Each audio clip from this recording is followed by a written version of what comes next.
Students, let us complete the second part of chapter 2, India's foreign policy. In the previous class, we have studied factors influencing foreign policy. First factor was geographical location. Second factor was political system. Third factor was economy, and now we are going to study the fourth factor, national leadership. The president, the prime minister, the foreign minister, the defense minister, and the finance minister and home minister have role in deciding foreign policy. All these ministers, they play a very important role in making our foreign policy. The persons holding these positions try to maintain the continuity in foreign policy. So mainly these people are responsible for continuing the old foreign policy as well as to make the changes in our foreign policy. They try their utmost to improve the foreign policy of our country. For example, our first Prime Minister Pandit Jawaharlal Nehru contributed the policy of non-alignment. His policy is known as non-alignment foreign policy to India's foreign policy. Prime Minister Atal Bihari Vajpayee also contributed to improve the Sino-Indian relation. Sino means Indian relation, means relation between India and China. Complete the list. This you will do as homework. Fifth factor of India's foreign policy. Fifth factor is administrative factor. Ministry of External Affairs. External Affairs means Ministry of Foreign Affairs. Foreign Secretary. Embassies in different countries.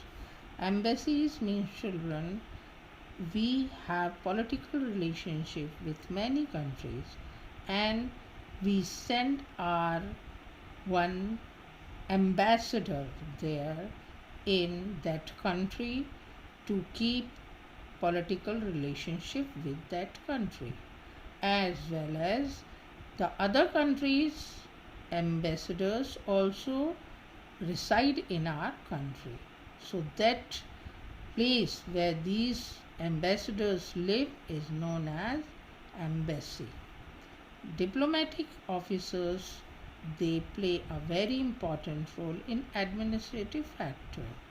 Now they involve in creating our foreign policy, even though the final decisions about foreign policy are taken by the Prime Minister and the Minister for External Affairs.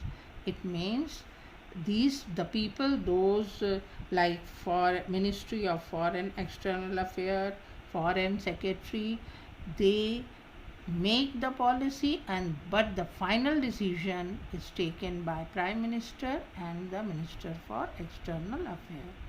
The administrative machinery helps to arrive as that decision. The administrative officers collect information and they according to the need of time and circumstances, they shape the foreign policy. They analyze the foreign policy and they give appropriate advice, means correct advices.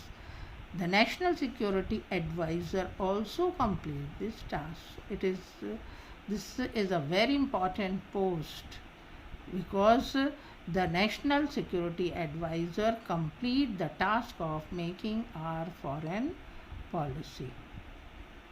Now, India's foreign policy. Student, as you all know, for many years we were the slaves of Britishers. After independence, we have made our independent foreign policy. So India got independence in 1947, and we have started shaping our foreign policy independently without the influence of any foreign rule. The directive principles of state policy have laid down guidelines how to shape foreign policy. These directive principles of state policy are given in our constitution, and it contains the guidelines for making the foreign policy. Article 51 among the directive principles of state policy lay down the broad framework for foreign policy. So according to Article 51, the framework means the format of foreign policy is made. Government may be of any political party, but the government has to make the foreign policy according to the Article 51, which is mentioned in our constitution. According to it, India should give priority to safeguard international peace and security. These are the aims of our foreign policy. And resolve means to solve our international problem and disputes. Disputes means fights, conflicts by peaceful means. India's foreign policy follow peaceful means. The objectives of our foreign policy. Objective means aims. Of foreign policy of India is to maintain always friendly relations with the other nations. We are never in favor of making any conflict with the other countries. India's foreign policy till now has been developed in this framework. Article 51 of the Indian Constitution. It is mentioned in our Constitution, promote international peace and security. It is the first aim of Article 51.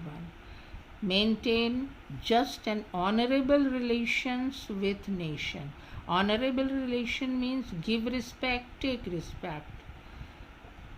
We have to give respect to the other nations and we have to take respect from them. Foster respect for international law. Foster means to encourage. Our foreign policy always encourages to give respect to all international laws and treaty. Treaty means agreement. Obligations in the dealing of organized people with one another. So we used to organize our people to give respect to the international law. Encourage settlement of international disputes. Disputes means fight, conflict by arbitration. Arbitration means in friendly environment.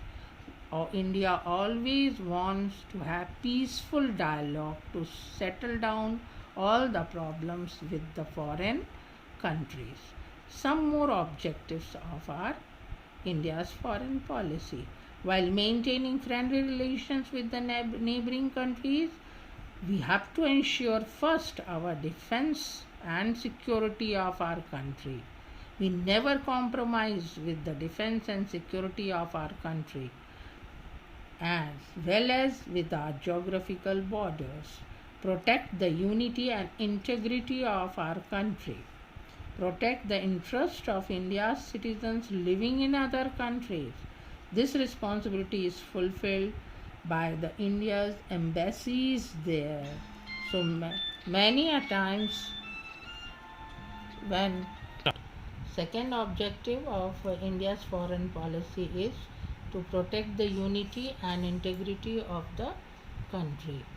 Because India is the land of unity in diversity, so we should protect its unity and integrity. To protect the interest of India's citizens living in other countries. There are many NRIs. The people NRIs, those who are by birth they are Indians, but they are living in foreign countries. So our country takes their care. This responsibility is fulfilled by the Indian embassies there. Stop. For example, students nowadays, due to COVID-19 pandemic, the Indian people, those who are living in foreign countries, they are brought by the Indian governments back to India by program Vande Mataram, that you can read in newspaper, or you can watch on TV also, to establish economic and commercial relations with other countries for achieving economic development of India. It's very important to develop India economically, and to develop economically we have to make commercial relations with the other countries. Commercial relations means the trade relations and business relations, and to encourage export and import activities we have to make friendly relations with the other countries. A review of India's foreign policy. We shall take a review of India's foreign policy in two stages: the period from independence to 1980.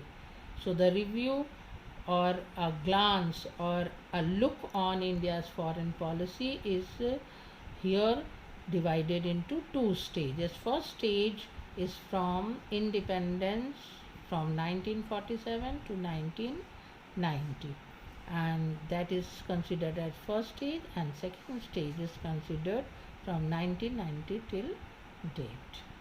So up to this part you have to read the lesson again and again, and try to make this table in your notebook.